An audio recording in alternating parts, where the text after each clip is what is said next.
Hi everyone, welcome back to the UK crypto tax video series that I'm doing with one of the leading crypto accounting companies around called Miner. And this will be part 5 of that series. So if you haven't watched the first 4 parts, I think it's better to watch these in order if you're interested in finding out more about crypto tax in the UK, because we've covered the basics, such as when capital gains tax versus income tax might apply, to more complex areas such as airdrops, crypto loans, etc. And I've included links to these above and in the description of this video. But I'm pleased to welcome back to this video Jamie Nuttall, who's the head of crypto tax at Miner. He'll be answering some questions on UK crypto tax for us again. If you are interested in getting specific crypto tax advice based on your personal circumstances from one of the best crypto accounting firms around, then I've included a link in the description of this video to contact Jamie at Miner directly. You just need to make sure you put my name and YouTube channel in the online inquiry form, just so they know where you've come from. And if you're interested in seeing your crypto tax position yourself and using an automated crypto tax platform, then I've included a link to Koinly in the description of this video, where you can sign up for a free account and view your potential capital tax gains, losses, etc., with you only needing to pay once you need Koinly to produce a tax report for you. So please do like this video and subscribe to the channel so I can continue to offer more content for you in future. A quick apology from me that I seem to be losing my voice and I'm not 100%, but hopefully it doesn't affect the video too much. Just a reminder that nothing contained here is financial or tax advice, and let's jump straight in.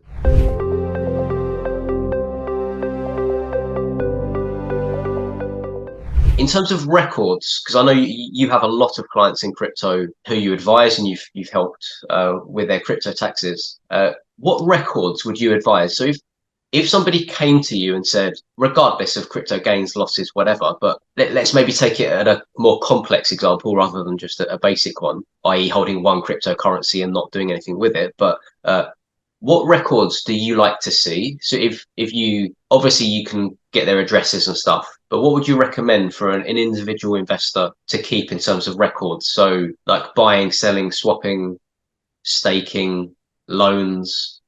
Is it like, would you advise a record of every transaction with like date and amount and fiat value in GBP in this case? So with the way that we operate, all we need is the CSV file per wallet or the API key. I would advise that even if we use the API keys, that you keep a record of CSV files in a folder somewhere safe, because if HMRC ever question the tax return and have any inquiries around it, they will ask for the CSV file, even if you use the API keys. And you might be thinking, well, should they be the same, Jamie? They should be, but they're not. So API keys and CSV files will be perfect. CSV files, always keep a record of that if you can. And that's it, really. Everything else, it really does vary. So if you've got a business that you happen to receive crypto as payment, we'd need your expenses separately so we can categorize those, because on the blockchain, it doesn't tell me if you use Bitcoin to buy, I don't know, some food while you're on a business trip or flights for your business trip. It doesn't tell, it just says you disposed it. It doesn't say what for. So apart from that, CSV files, API keys. That's interesting. Yeah, separating them out in terms of categories. That's interesting. Yeah, just in case anyone doesn't know, the CSV file is the spreadsheet essentially. So if you go onto a platform, whichever one, or exchange, you can download the CSV file, which is a record of all of the transactions that you've undertaken. And that's what Jamie's talking about in terms of that. The API is like a key. It's like a link, a direct link to it. So I personally prefer CSV rather than that direct link, but I suppose it's up to everybody. Yeah, that's exactly it. The CSV file is a comma separated value file. It's a type of Excel document. Nice and easy. It's read only. API keys is like a bank feed. So it's live. It's much easier. But like you said, some people don't like that, though you should be creating a read only API key. But again, I'm sure James will educate you all on that perhaps another time if you haven't already. Yeah. If in terms of fees, you did touch on this in terms of spouse. So you can use the AEA, so the I always say it incorrectly, annual exempt amount. Annual exemption. Yeah. Exemption. Oh, there you go. Told you.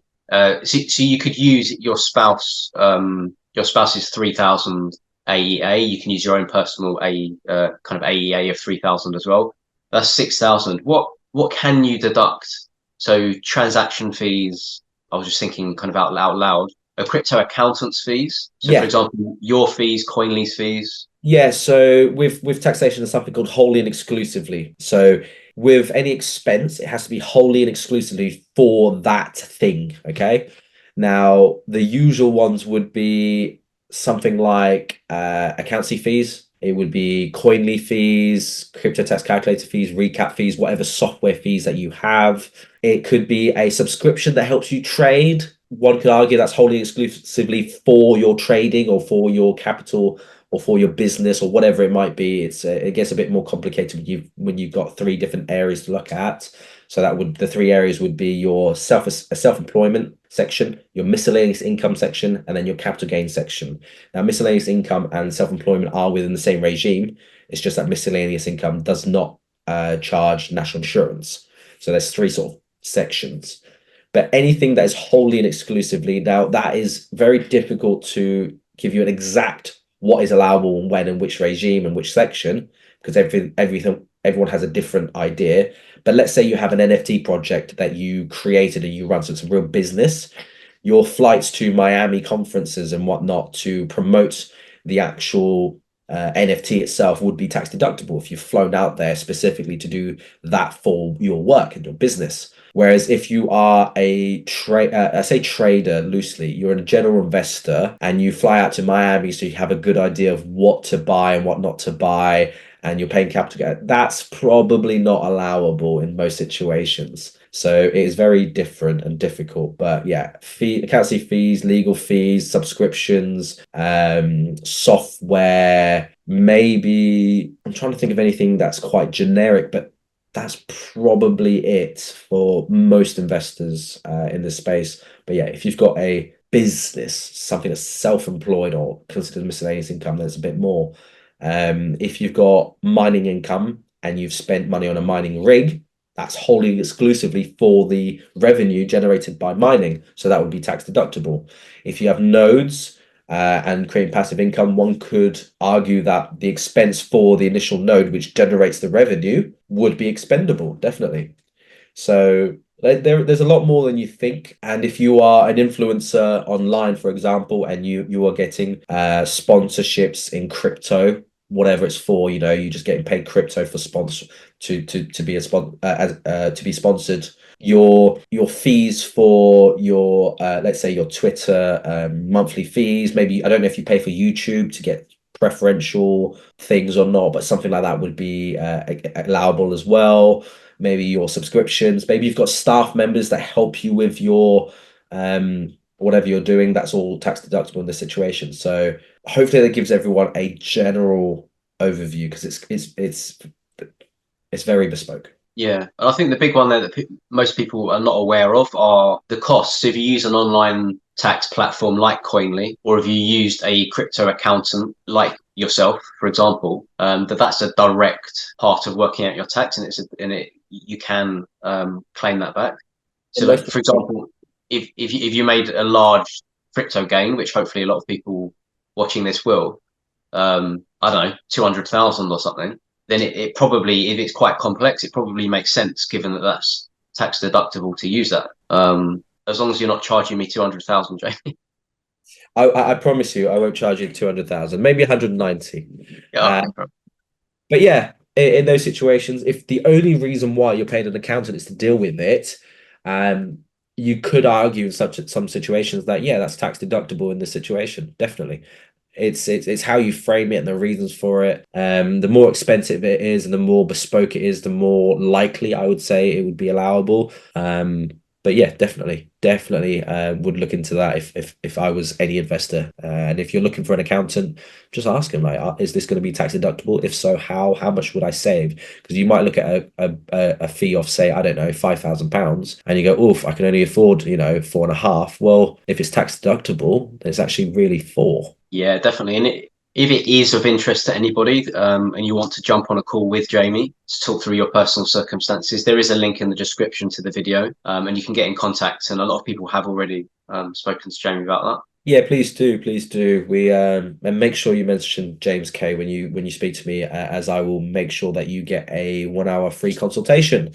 That's still running at the moment. I can't promise it'll be forever, but at the moment it's still running. A few people have messaged in the comments because it's now been 3 months, and they have asked, "Is that hour still going with Jamie?" It is at the moment, yes. I can't say it will last forever, but at the moment it is. To be perfectly honest, I think no, December, January time it will probably be when it will at least pause, because that's the deadline, January, end of January, for our tax returns. Yeah.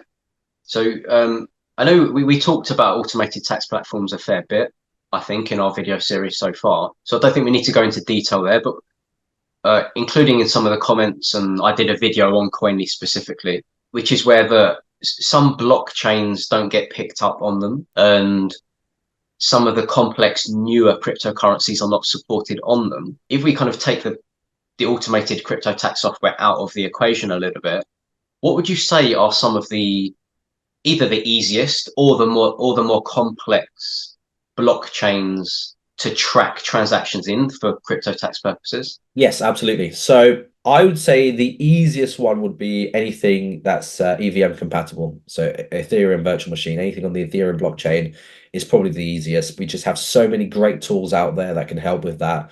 I can't imagine anything will be easier than Ethereum. Or in terms of the more difficult ones, Cardano is up there. Cardano is very difficult to deal with just because of its user interface.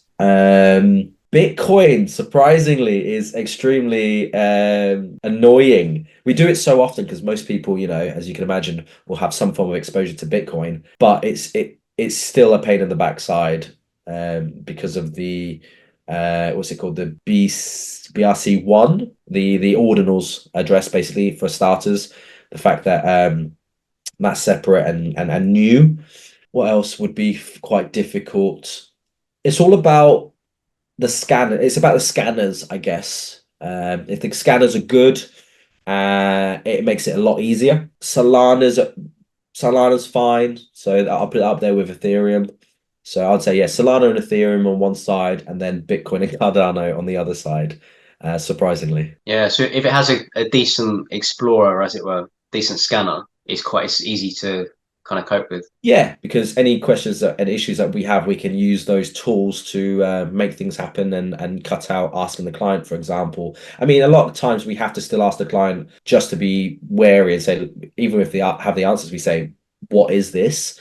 And if you answer the same as us, we go, "Okay, fantastic, we're happy." We just try not to lead the client, obviously, to their answers. But yeah, that's just sort of the common chains as well. Anything that's new or different, there's always going to be issues with that, but so far we've dealt with 99.9% of the chains that people throw our way, as long as we've got either a CSV file or an API sort of feed, we're happy. Yeah, that's interesting. Like BRC20, ordinals, runes, all those new kind of areas that are being built on Bitcoin. Yeah, that makes sense. Yeah, we're seeing a fair few of that already, which is nice. Luckily for myself, I got involved quite early. I won't say in what, but I got involved quite early, so I understand the mechanics of it. I understand there's a separate address, and I was trying to be the first accountant in the world to it's not mint. What's the word when it's on Bitcoin? Inscribe. Inscribe, that's the word. I was trying to be the first accountant in the world to inscribe something to do with accountancy and tax on the blockchain, but I was beaten by someone in America, unfortunately. First in the UK, you were. First in the UK. Oh no, I didn't do it in the end. I threw a paddy, and I didn't even try in the end. What about NFTs? I presume they're very easy to track. They are easy to track. You're right there, especially again if they're EVM compatible. They are more difficult to value, shall we say. So, for example, if you swapped one NFT for another, how do you value that NFT? Do you go by floor price of the day? What if it's got a rare trait? How do you then decide that? Does it even matter? Do you have to, it can get somewhat complicated. Been in discussions with some great peers and HMRC, to try and figure out a way of doing it appropriately, at least for now. But NFTs are becoming more of a staple for us lately, to be perfectly honest, especially with the 23-24 tax year being rather odd. So it wasn't 2021, for example, when NFTs were you couldn't invest in an NFT and not make money, to be honest, at one point. So yeah, definitely something we're quite accustomed to and enjoy. Yeah, that's brilliant. Thank you so much. I think if thinking about an individual crypto investor that wants advice on their crypto taxes, would you say that doing those crypto taxes for the first time takes longer and is therefore inevitably more expensive because you're often, it depends when you got involved in crypto, but often the first time people do it, they're going back through the years to catch up. And then after that, it's just on an annual basis. Yes, it's the first time you do it will take longer. Ignore crypto for now. If you move accountants, there's going to be teething problems. It's going to take a little bit longer than if you were a recurring client. It's very normal.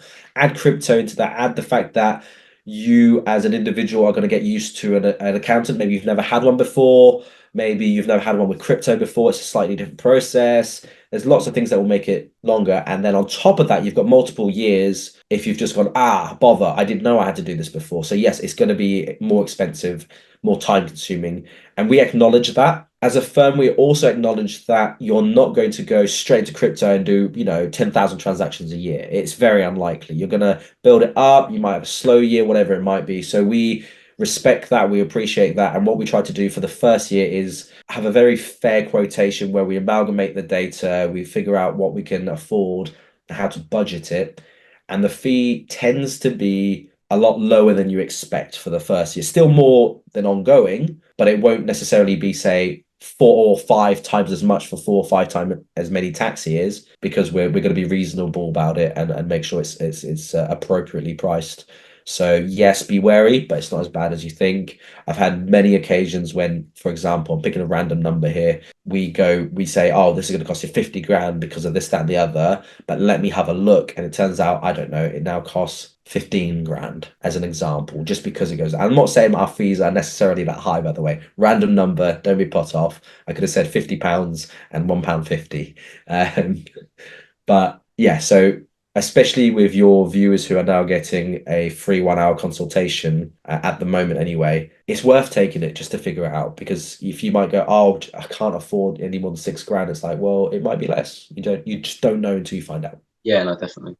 You mentioned accountants at the beginning. What's your experience of like a traditional accountant in terms of their knowledge of crypto? Like, for example, are you spending a lot of your time educating them, or is it just very different? It's got better over the years, and I did spend a lot of time with good accountancy firms that we wanted to work with for education, and I do a lot of things like this outside of just you and me, James, for accountants. That's becoming less prevalent as time goes on, as people are catching up, people are getting better, people are realizing they have to study it, and they have been studying it, they've got experience. So yeah, there's still a lot of education out there at the moment, and I think it's key, which is exactly why we're spending time together, James, doing this type of thing. So yeah, definitely still doing it, just not as much as I used to. Yeah, definitely. And I've been on quite a few calls where people have a traditional accountant because they've got a business or whatever,